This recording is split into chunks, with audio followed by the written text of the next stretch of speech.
My name is Haley Grant, and I'm 33 years old. And let me tell you something, no one prepares you for the moment when your whole life cracks right down the middle without warning. I used to think I had the kind of marriage people envied, the kind they write about in anniversary cards or feature in local magazines under the headline Couple Goals. My husband Daniel was the steady one, quiet, composed, the guy everyone in town trusted with their business shipments. He was the man who never forgot to shovel the neighbor's driveway in winter or leave fresh flowers on our kitchen counter every Sunday. We didn't have kids, but we had a routine that wrapped around us like a soft blanket. Life with Daniel wasn't exciting, but it was safe, solid, dependable. Or so I thought. The night everything shifted wasn't particularly special, at least on the surface. I remember it vividly, 7 p.m. sharp, because that was Daniel's usual time to walk through the door. I'd baked his favorite oatmeal raisin cookies the night before, and the tea kettle was still warm on the stove. I sat at the kitchen table, staring at the front door like it might magically swing open, like I could will his familiar footsteps into existence. But that door stayed shut.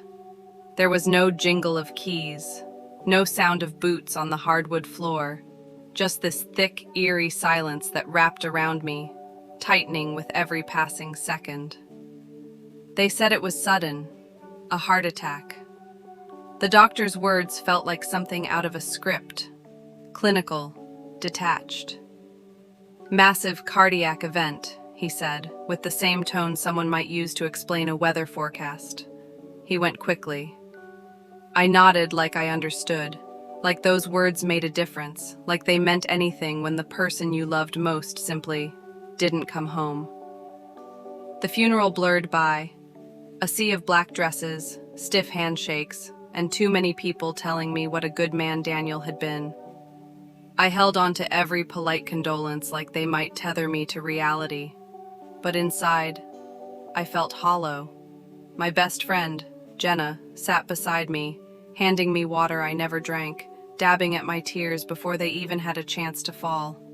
Everyone kept saying how sorry they were, but no one seemed to realize I wasn't just mourning Daniel. I was mourning the life I thought we had. Later that evening, after the last casserole had been dropped off and the final guest had shuffled out the door, I found myself standing in the living room surrounded by sympathy cards and untouched floral arrangements. And that's when I saw it. Daniel's keys, sitting on the console table by the front door. My breath caught because there it was, plain as day, a key I'd seen 1,000 times but never really noticed. It was different, older, heavier, a bronze key with worn edges, clearly used often. And just like that, something inside me clicked.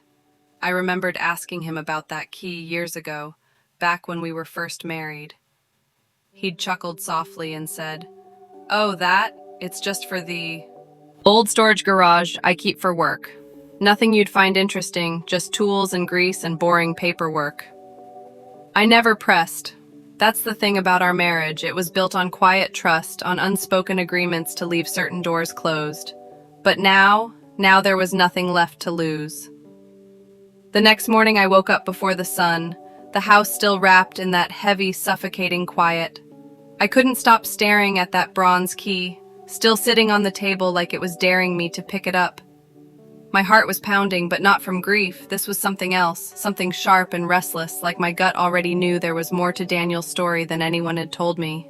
I grabbed the key, shoved it into my coat pocket, and drove without thinking twice. Vermont mornings are cold, even in spring, and the drive out to the industrial district felt longer than it should have. The streets were still wet from last night's rain, and everything looked a little gray, a little forgotten, kind of like how I felt inside. I followed the address I remembered seeing on Daniel's old invoices, a place he claimed was just for work overflow. It led me to a row of crumbling storage units tucked behind an old lumber yard, the kind of place no one really notices unless they're looking for trouble. The whole block smelled like oil and damp asphalt. Daniel's unit sat at the far end, hidden behind overgrown weeds and a rusted sign that barely clung to the gate. I sat in the car for a solid 5 minutes, gripping the steering wheel so tight my knuckles turned white. Everything in me screamed to turn back, to let this go, to just forget. But something about that key wouldn't let me. I got out, walked toward the unit, and slipped the key into the lock. It turned with a low, grinding groan, loud in the stillness of the morning. My hands were shaking so hard I almost dropped it. When I pushed open the door, the smell hit me first. Not grease, not dust, but something else entirely. It was a strange mix of old paper, candle wax, and something faintly floral, like lavender. My breath caught in my throat because what I saw wasn't a storage space. It wasn't a garage. It wasn't anything Daniel had ever described. It was a shrine, a literal shrine to another life. The walls were covered from floor to ceiling with photographs, maps, newspaper clippings, and handwritten notes pinned in precise, almost obsessive rows. Dozens of photos, some old, some recent, lined every inch of space, each showing Daniel in places I'd never seen with people I didn't recognize. But one face kept appearing over and over again. A woman, younger than me, maybe early 20s, with dark hair and striking green eyes, always standing close to Daniel in every photo. In some shots, they were laughing together on a beach. In others, they were seated at dimly lit cafes or hiking through the woods. The way he looked at her in those pictures, God, it made my stomach twist into knots. He wasn't the composed, reserved man I'd known. He looked relaxed, happy, completely at ease in a way I hadn't seen in years. And then in one photo, there was a young man with them, probably about 19 or 20. With Daniel's same sharp jawline and unmistakable blue eyes. My knees buckled. I reached for the metal workbench to steady myself, heart slamming against my ribs. That wasn't just some woman. That was family. There were dates scribbled on the backs of some photos, July 2019, February 2021, and the most recent one, February 15th this year, just weeks before Daniel died. In that photo, they were seated around a dinner table, smiling like they'd never had a care in the world. That date stopped me cold, because on February 15th, I was home cooking Daniel's favorite chicken pot pie, waiting for him to get back from what he'd said was a late client meeting. My whole body went numb. I stumbled toward the center of the room, where a thick stack of folders sat piled high on the desk, surrounded by old travel journals and foreign currency. I flipped through them, hands trembling, and there it was, Daniel's handwriting, neat and familiar, detailing financial transfers, business dealings under a name I'd never seen before, Shoreline Nexus Holdings. My eyes landed on a folder labeled Medical, Private. I yanked it open. Right there, plain as day, was Daniel's full name at the top of a recent medical report from a specialty heart clinic in Montreal. The diagnosis was brutal. Stage 3 ischemic heart disease, high risk of sudden cardiac arrest. He knew. He knew he was dying. He knew exactly what was coming. And instead of telling me, his wife, he spent his final days building an entire world I never knew existed.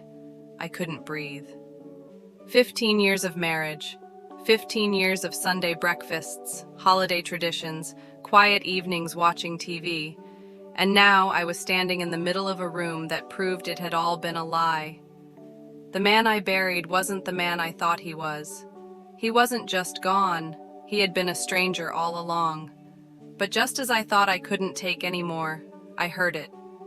Footsteps outside, slow, careful, like someone didn't want to be heard. My heart shot into my throat as the door creaked open again, and there, standing in the doorway, was the young man from the photos, the one with Daniel's eyes. And that's where everything changed. He stood there, tall and steady, like he wasn't even surprised to see me. His hair was dark, a little messy, and those eyes, they were Daniel's, no doubt about it. He didn't flinch. He just looked at me, calm, unreadable, like he'd been expecting this exact moment. My mouth was too dry to speak, but somehow I managed to croak out, Who are you?" He answered without hesitation, his voice smooth, steady, with that same quiet confidence Daniel always had. "My name's Leo Coleman," he said, stepping inside like he belonged there. and Daniel Grant was my father. I couldn't move. My brain couldn't catch up. I just kept staring at him, gripping the edge of that metal desk like it was the only thing holding me upright. Father. He said it so plainly, like it wasn't shattering my entire world. He kept his distance, respectful but firm. I thought you might show up here, he said softly. He always said you were smart, said if anyone could figure it out, it'd be you. I swallowed hard, but it felt like trying to swallow glass. How long have you known about me? I asked, my voice barely a whisper. He didn't blink. My whole life. My stomach dropped. He knew. He knew everything. He wasn't some secret child hidden away from it all. He'd known about me the whole time. He kept talking, his tone calm, but there was something behind it, something sad. He didn't tell me much, Leo said. Only that he was married and that you didn't know about me. He kept his lives separate.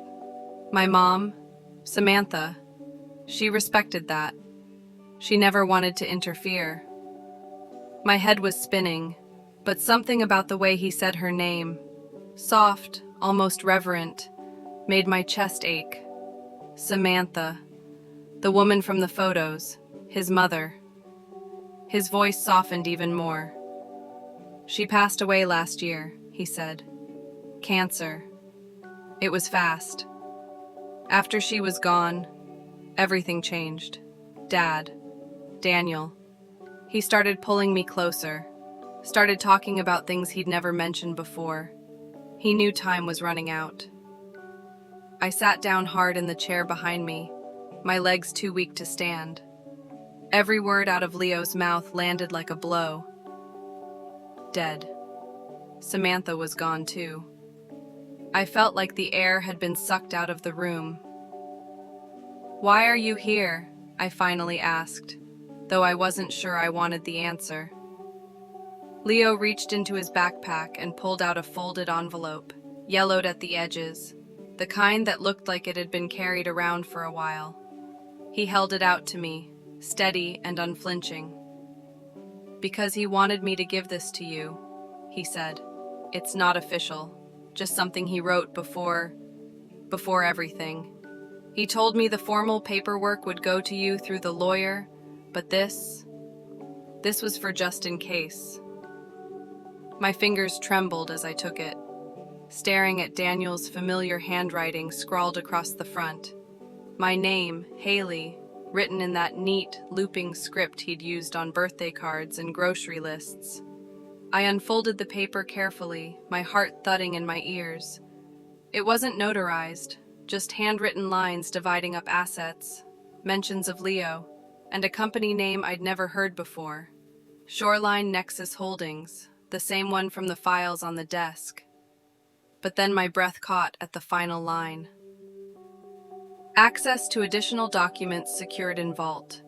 Code linked to personal item gifted to H. I froze. My necklace, the one Daniel had given me for our anniversary 2 nights before he died. The sapphire pendant I thought was its box because it had felt too heavy to wear after the funeral. Now it felt even heavier. What's Shoreline Nexus Holdings? I asked, my voice shaking. Leo's face tightened. It's one of his private companies, he said quietly. Not something he ever put on paper publicly. He used it to move money overseas, money from deals that never showed up in tax records. He let that sink in for a moment before continuing. After my mom passed, I started digging. There were accounts in my name I didn't even know existed, transfers I couldn't trace. He was moving money fast, trying to tie up loose ends before it was too late. My throat went dry. Why? I asked, though I already had a sinking feeling I knew.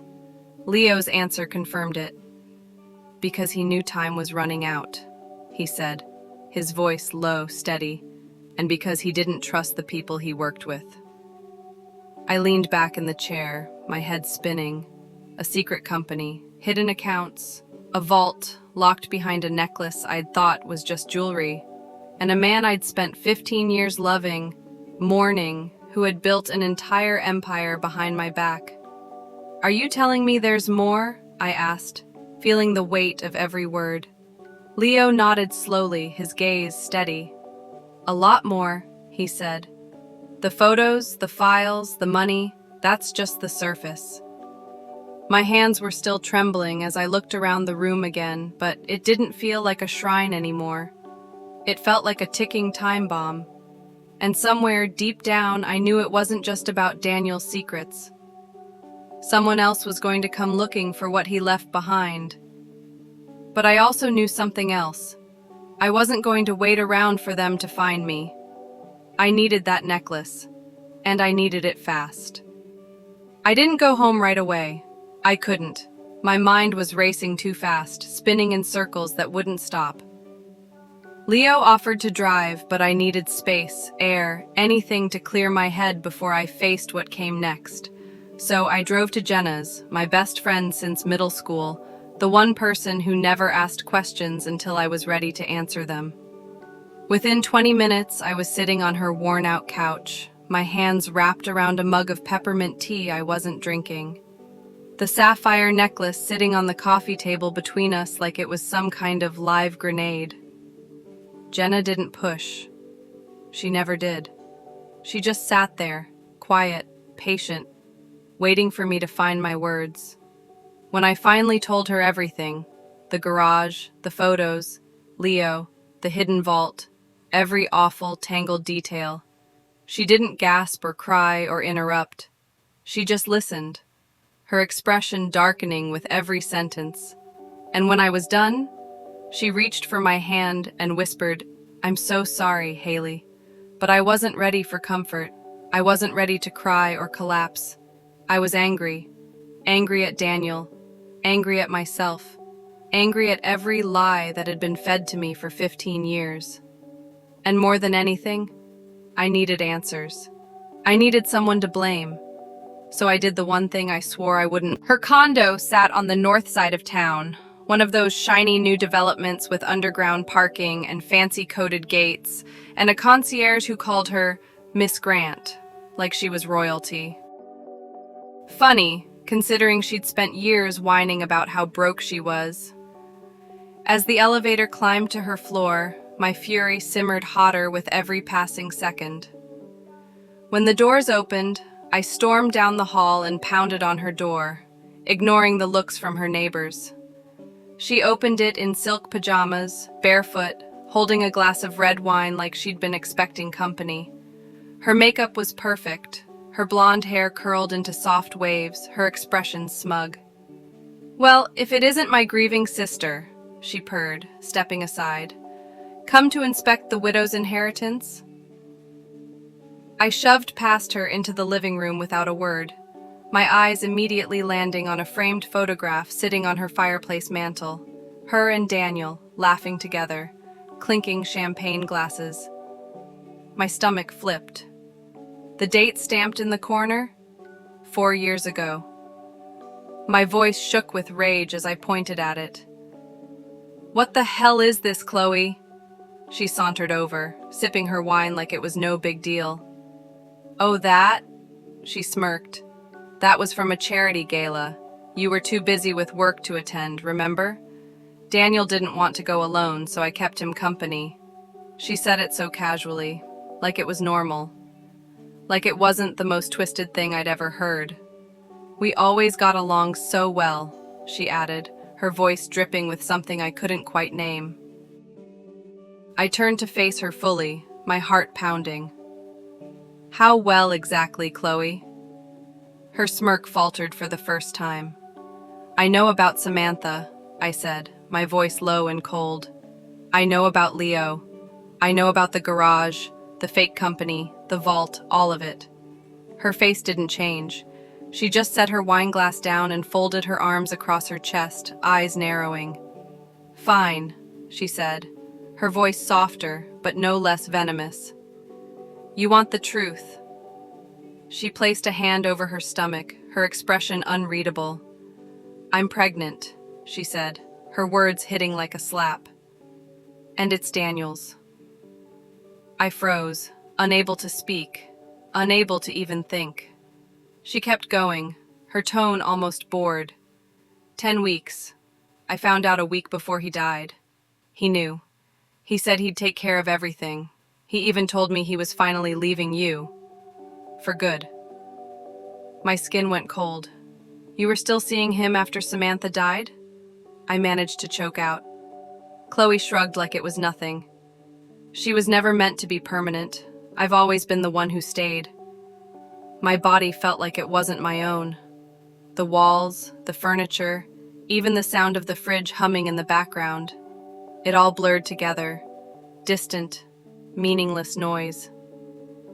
You slept with my husband, I whispered, my voice cracking under the weight of it. Chloe's smile returned, slow and cruel. Oh, don't act so surprised, hey. I was struggling to pay rent, working dead-end jobs, listening to Mom compare us every holiday like I was some knockoff version of you. She stepped closer, her voice dripping with bitterness. Then Daniel started showing up, offering help, listening to me. You were his routine. I was his escape. I didn't even realize my hand had moved until I heard the sharp crack of skin against skin. Chloe's head snapped to the side, her wine glass shattering on the floor, but she didn't cry. She didn't shout. She just turned back to me, smiling through the red mark blooming on her cheek. Now there's the real Haley, she said, her voice gleeful. Not the calm, collected little wife. The woman who just found out her entire life was a lie. I turned away, breathing hard, my hands shaking with rage and disgust. Why didn't you tell me? I asked, my voice breaking. Chloe's voice softened, almost pitying. Because you wouldn't have believed me, she said simply. You always thought I was jealous, and maybe I was. But this wasn't about you. This was about me finally getting something for myself. My heart ached with every word. You didn't just take something, I said, my voice low and shaking. You stole everything. She didn't even flinch. She just walked toward me, her expression calm, almost smug. Say what you want, she said, resting a hand on her stomach again. But that baby growing inside me? He or she is your family now, whether you like it or not. My throat tightened, but I forced myself to look her dead in the eye. I'll honor what Daniel left behind, I said, steady and cold. But not for you, for the baby, because they didn't ask for this mess. Chloe's expression shifted, her voice losing some of its bite. You mean that? She asked quietly. I don't know what I mean, I admitted, my words barely a whisper. But I do know this. I need to leave. I didn't wait for her to respond. I walked straight to the door, ignoring the crunch of shattered glass under my heels, ignoring every fiber of my being screaming for revenge. Because I wasn't done yet. Not even close. And I still had one very important thing left to do. I didn't go home that night. There was no way I could walk back into that house. The house where every corner whispered his name, where every picture frame now felt like a cruel joke. Instead, I went straight back to Jenna's, gripping that sapphire necklace so tightly in my fist it felt like it might shatter. Jenna opened the door before I even knocked. She took one look at my face, didn't say a word, and just stepped aside to let me in. You need sleep, she murmured, but we both knew I wasn't going to get any. I sat on her couch, staring at that necklace lying in the palm of my hand, my mind racing through every lie, every betrayal, every secret that had unraveled in the last 48 hours. By the next morning, I'd made up my mind. Leo picked me up just after 9. Jenna insisted on coming too. You're not opening some secret vault without backup, she said, grabbing her coat like she was marching into battle. And honestly, I wasn't about to argue. Daniel's office was in a sleek little high-rise downtown, tucked between a fancy wine bar and a law firm with more glass walls than actual privacy. He'd always called it just a satellite space whenever I asked about it, said it was somewhere he could work without distractions. I'd never once set foot inside. But Leo, he had a key card. "I'm listed as co-owner," he said simply, swiping us through the front door like it was no big deal. The receptionist barely looked up from her desk as we walked past, which told me everything I needed to know. Daniel had built this life to be invisible, smooth, discreet, compartmentalized. The elevator ride felt like it lasted forever. At the 14th floor, Leo led us down a quiet hallway to a glass-walled office at the end. The space was cold, modern, not a single trace of warmth. No family photos, no personal touches, just sleek furniture, gray walls, and a faint scent of cologne I didn't recognize. Leo pointed to a massive, abstract painting mounted behind the desk. "The safe's back there," he said. My hands were shaking as I pulled the necklace from my pocket, fingers fumbling with the clasp. I twisted it counterclockwise, just like Daniel's note had said. There was a soft click, and a hidden compartment popped open on the back of the pendant, revealing a thin metal chip, no bigger than a SIM card, with numbers etched along the edge. Leo took it carefully, sliding it into the keypad hidden behind the painting. A low beep sounded, followed by a quiet whirring noise, and then the safe door swung open. Inside were stacks of documents, a sleek black flash drive, a small wooden box, and a single silver key attached to a tag that read, "Federal Trust, Safe Deposit." Leo reached for the documents first, scanning through them with practiced ease. "These are contracts," he muttered, flipping page after page. "International banks, wire transfers, shell companies." He wasn't just hiding money, he was moving it all over the place. I picked up the flash drive but didn't dare plug it in yet. Instead, I turned my attention to the small wooden box. It was surprisingly light. When I opened it, my breath caught in my throat. It was a ring. A simple gold band, delicate, with a tiny diamond at the center, nothing like my own wedding ring. Inside the band, there was an inscription. 3 words. "Forever yours, Samantha." My chest tightened so hard I thought I might pass out. Jenna let out a sharp breath beside me. Leo looked away, jaw clenched, his face pale. He'd known. I could see it in his eyes.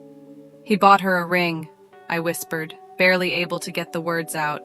He was going to propose, or maybe he already had. The room spun around me. I couldn't cry.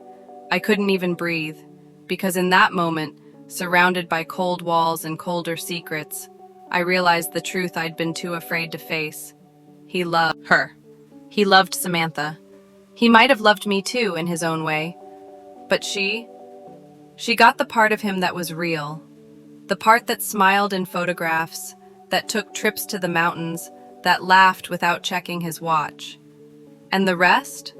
The dinners at 6, the Sunday flowers, the polite husband everyone envied. That was just a performance.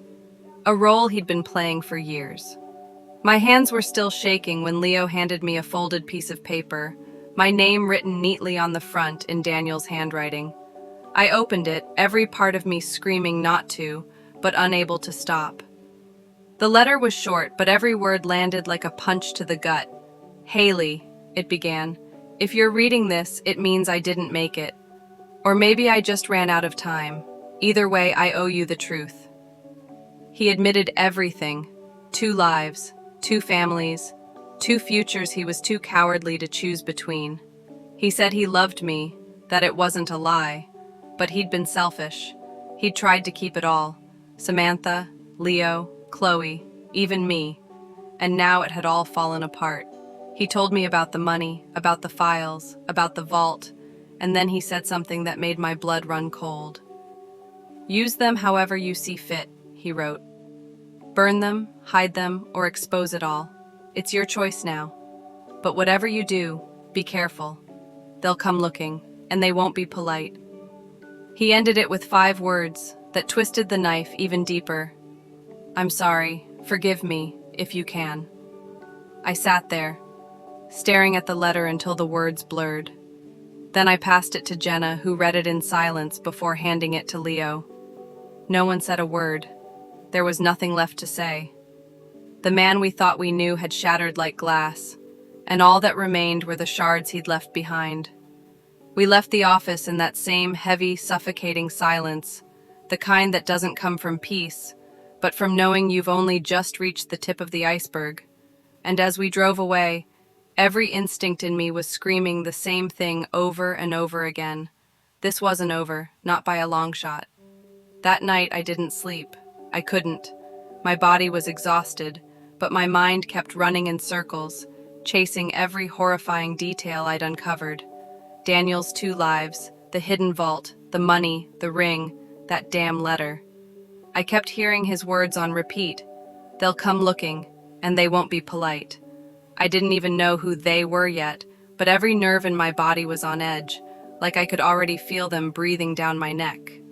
And sure enough, my phone rang just after midnight. Unknown number.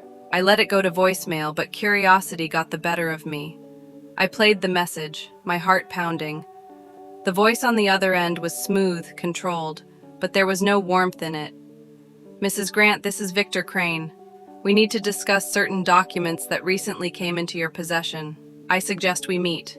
Soon. My blood ran cold. Victor Crane. That name was on the documents we'd found in the vault, tied to multiple shell companies and offshore accounts. He wasn't just some random name. He was deeply involved in whatever Daniel had been doing behind the scenes. I didn't call back. I didn't need to. Less than an hour later, another number called. This time it was a text, short and to the point. "Tick-tock, Mrs. Grant. Time's running out." I showed the messages to Leo the next morning, my hands still shaking as I held the phone out to him. His expression darkened immediately. "We don't have much time," he said, pacing Jenna's living room like a caged animal. "Victor Crane doesn't make threats lightly.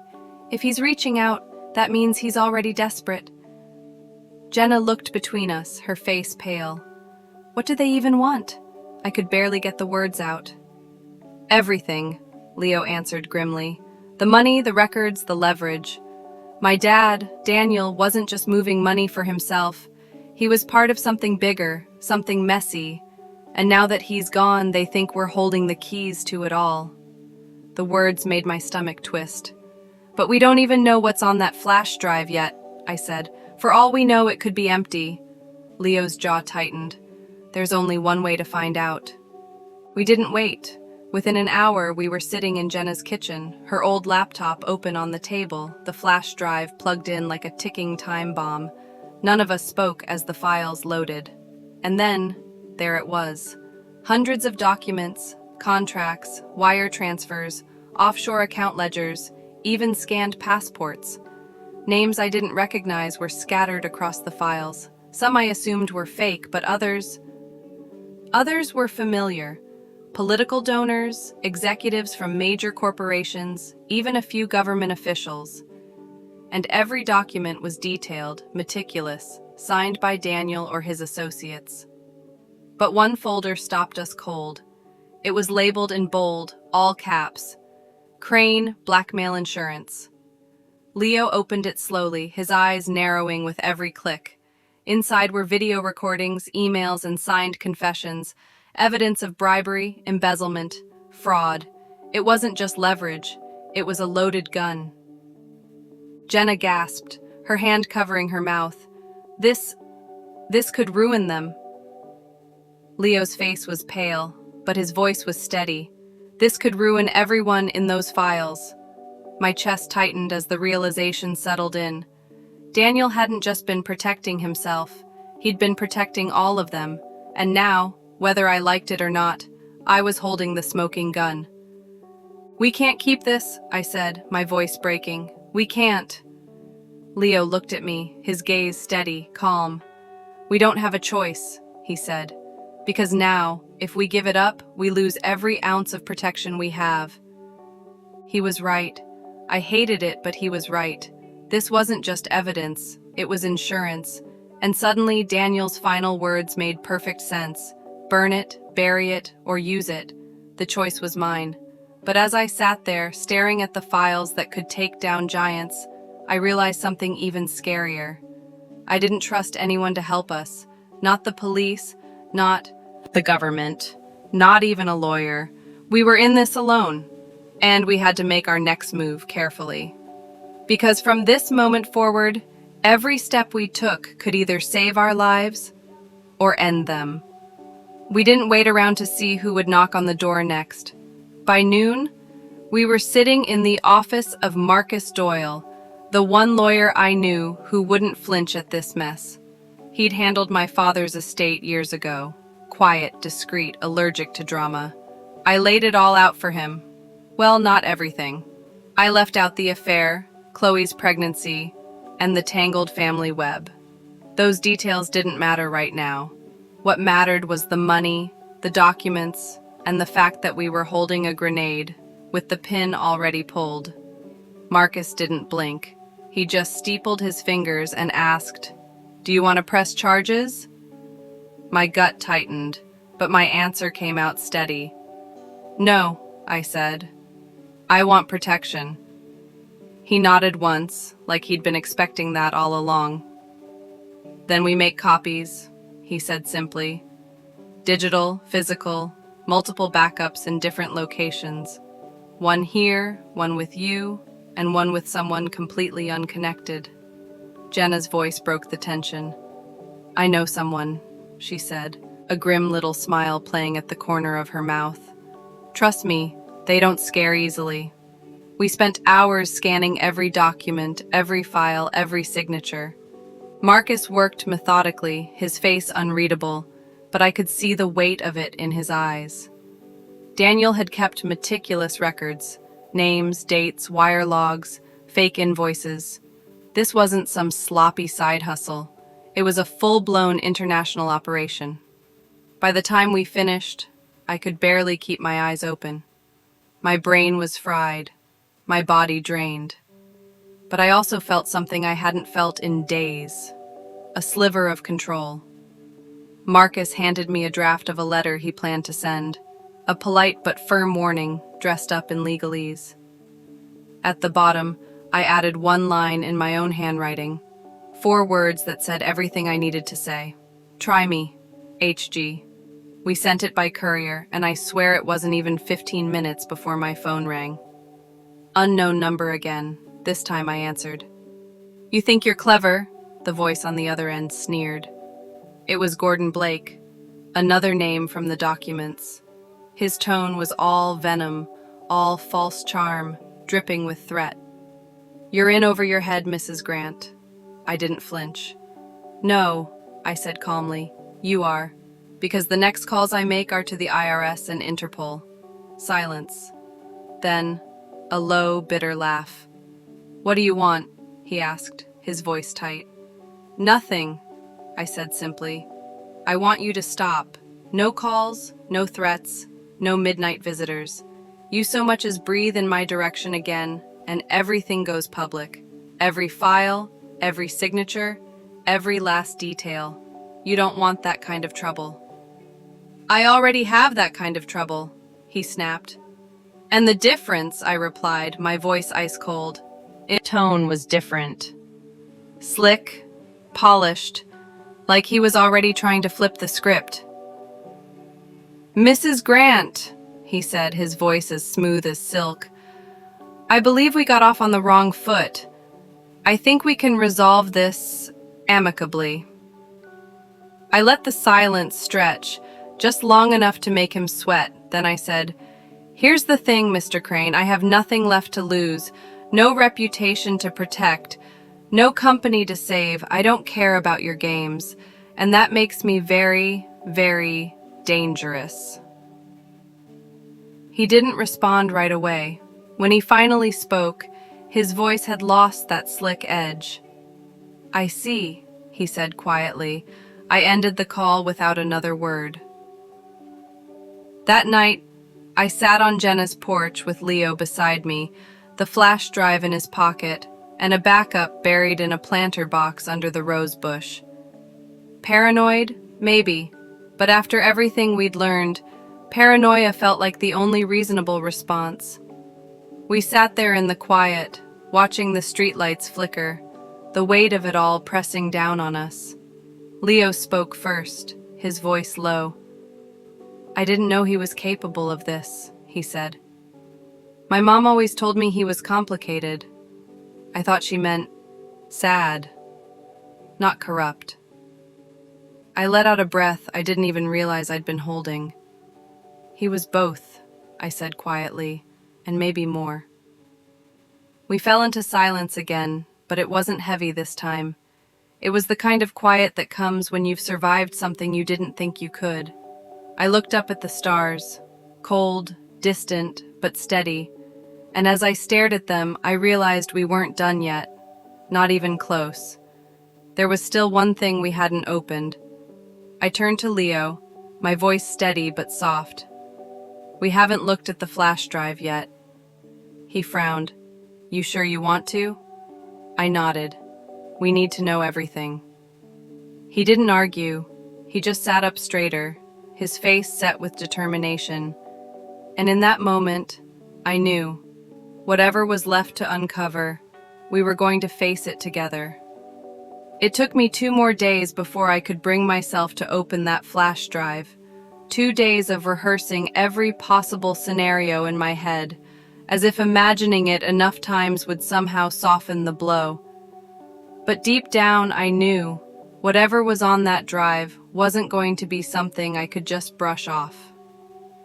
Leo sat beside me on Jenna's couch, calm and steady, his quiet presence grounding me more than he probably realized.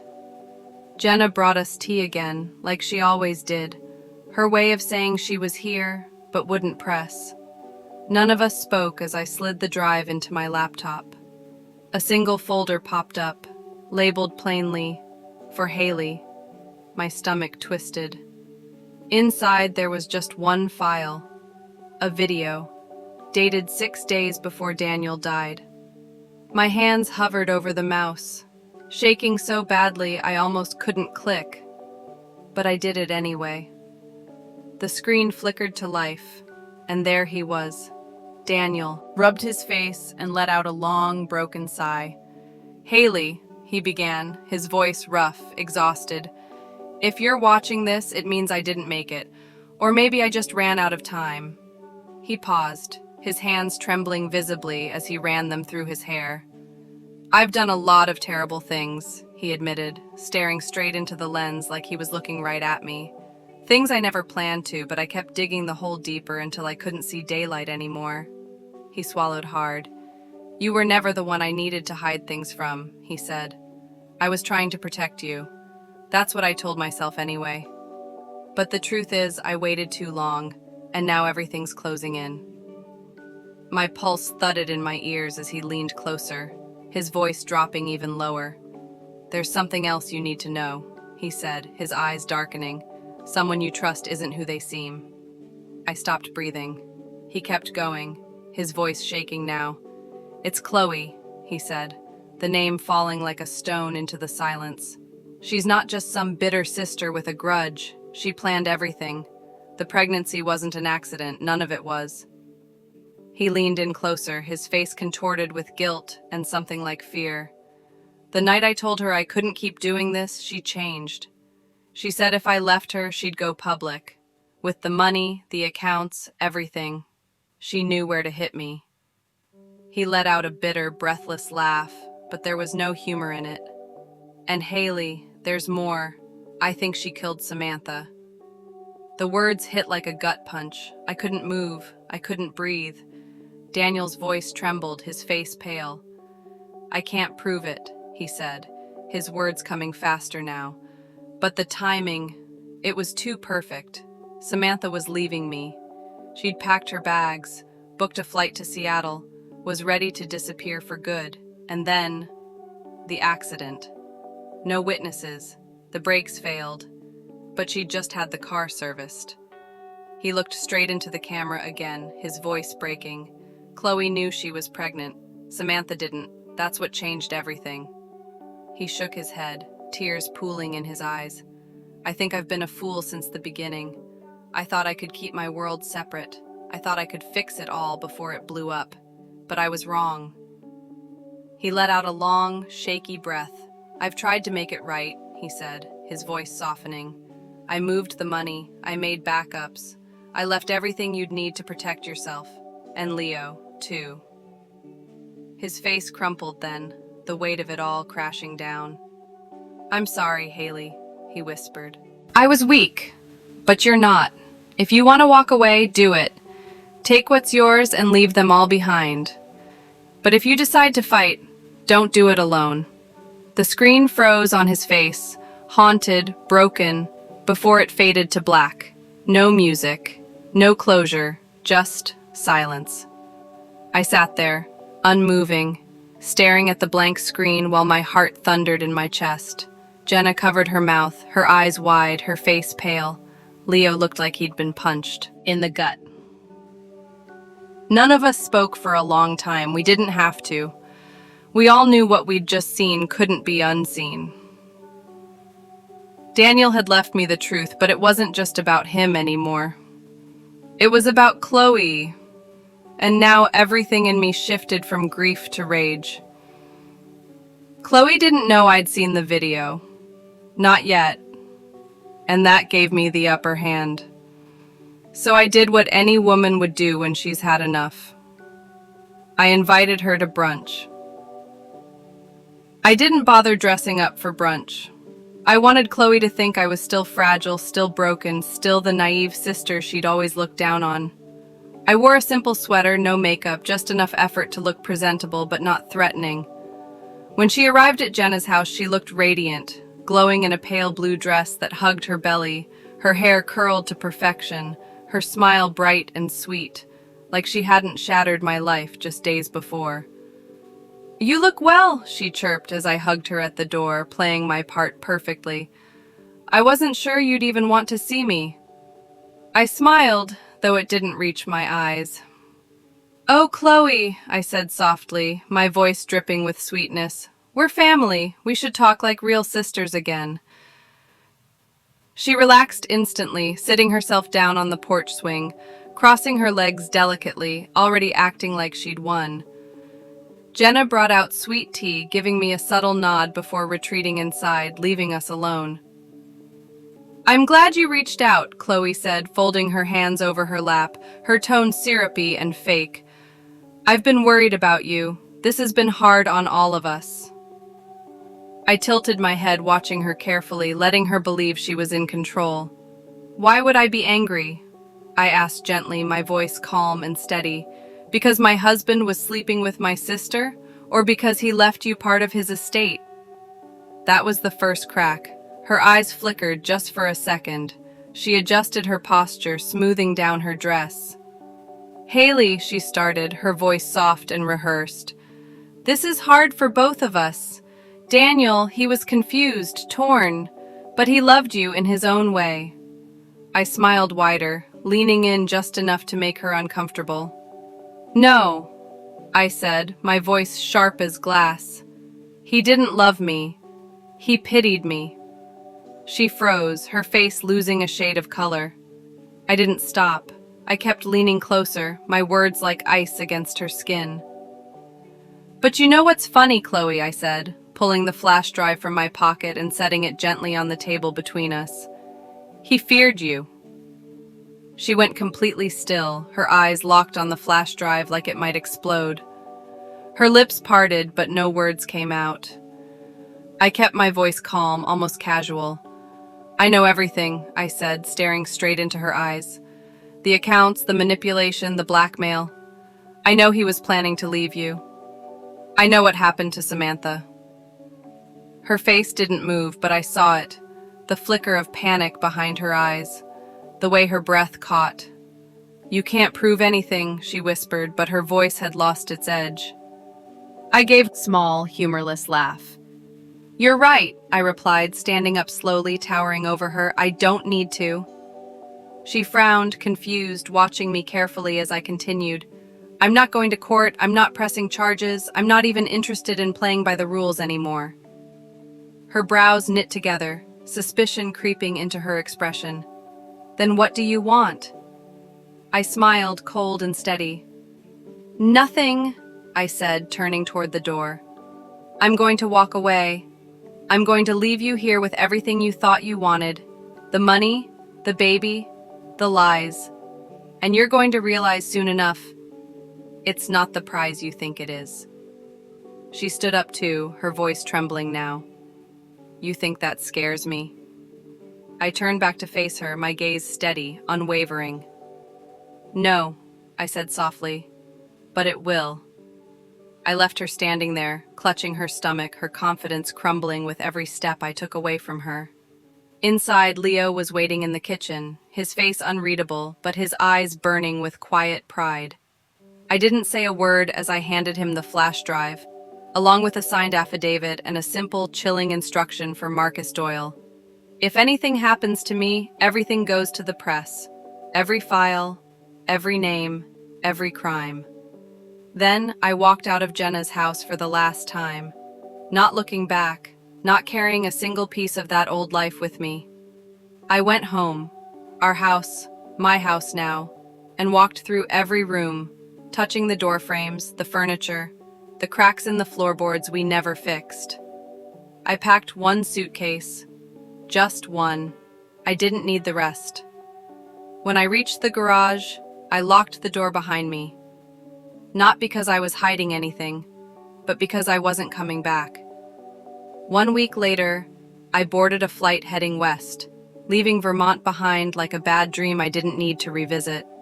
I didn't tell anyone where I was going. No dramatic goodbye, no announcement, no forwarding address. I just left. And God, it felt good. The fresh air of Colorado hit different, crisp, clean, untouched by all the poison I'd been drowning in for years.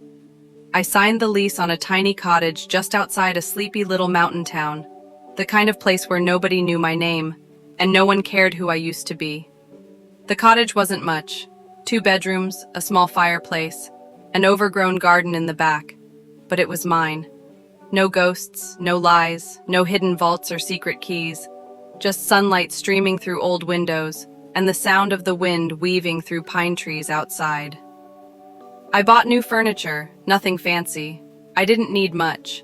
A couch, a bed, a kitchen table where I could drink my morning coffee without anyone expecting me to smile. My old life, I left it locked in that garage, along with the memories and the mess. Daniel's money? I used what I legally inherited to pay off the mortgage on the cottage, bought myself a dependable truck, and donated the rest to a women's shelter under an anonymous name. The rest of it, the accounts, the blackmail, the flash drive, it stayed with Marcus, locked away under strict instructions that I wouldn't even think about unless I had no other choice. I didn't need revenge anymore. I already won. A month passed before I heard from Leo again. He showed up at my door one Sunday afternoon, carrying a bag of groceries like we were just old friends catching up. He looked different, lighter, calmer, like a man finally free of a weight he'd been carrying for too long. He handed me a carton of fresh peaches and smiled. "Figured you could use these," he said, settling into my kitchen like he belonged there. Over cups of hot cider, he told me everything. How Chloe had gone radio silent, buried in legal trouble and debt she couldn't outrun. Her fancy condo was gone, the accounts Daniel had left her were frozen, and her baby, born healthy, innocent, untouched by the sins of its parents. Leo had petitioned for custody, and surprisingly, he'd won. "Turns out," he said with a small smile, "judges don't like mothers who blackmail and extort their dead brother-in-law." I laughed for the first time in what felt like forever, not because it was funny, but because it finally felt like the last page of a story I thought would never end. Leo stayed for dinner. We didn't talk about Daniel or the past anymore. There was no need. As the sun set behind the mountains, casting long shadows across the kitchen walls, I looked around at this quiet, simple life I'd built from the rubble. And for the first time, I didn't feel like a victim. I didn't feel like a betrayed wife or a pawn in someone else's game. I felt like a survivor. I wasn't the woman who got lied to anymore. I wasn't the woman who got left behind. I was the woman who walked away from it all and never looked back. And as I sat there, sipping cider with the man who'd once been the symbol of everything I feared, I realized something else. Sometimes the best revenge isn't revenge at all. It's living a life so far removed from their reach, they'll never be able to touch you again.